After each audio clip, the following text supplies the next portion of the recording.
He almost missed the funeral.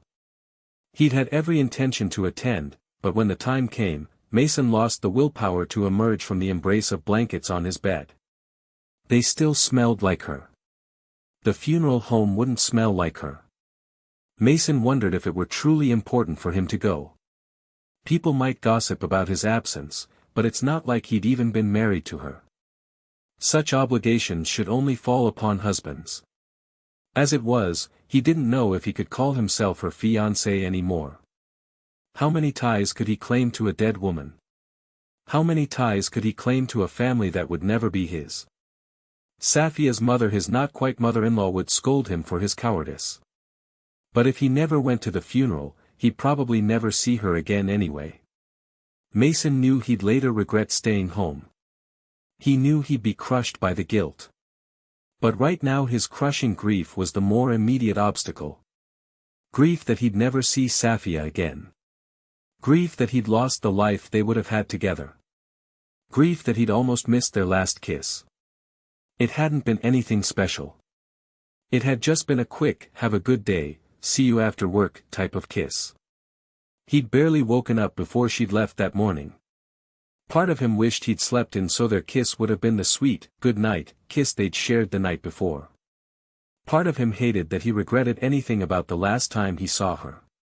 He hadn't seen her after she left that day. He hadn't been himself since receiving the worst phone call of his life. He hadn't gone to see her for the few minutes she lay dead in the hospital. Afterward he couldn't bring himself to tarnish his last view of her. He could imagine that she was just at work or running an errand as long as he stayed cocooned within the scent of her shampoo on the sheets. She was gone for the moment, but she'd be back soon. He'd hear the click of the lock and the squeak of her favorite sneakers sliding on the doormat that never stayed put. She'd toss her keys aside and join him under the covers to regale him with her newest grand ideas for the wedding.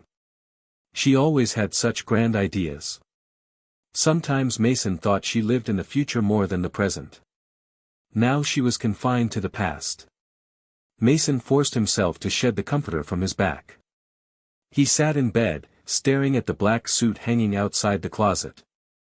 It was the only formal outfit he owned. He'd never worn it. It was supposed to be his wedding suit, and now it was the only appropriate thing he could wear to her funeral. It was the most inappropriate thing he could possibly wear to her funeral.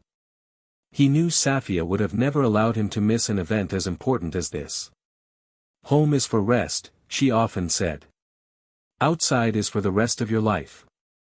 The irony of the memory was almost enough for Mason to lose his nerve all over again.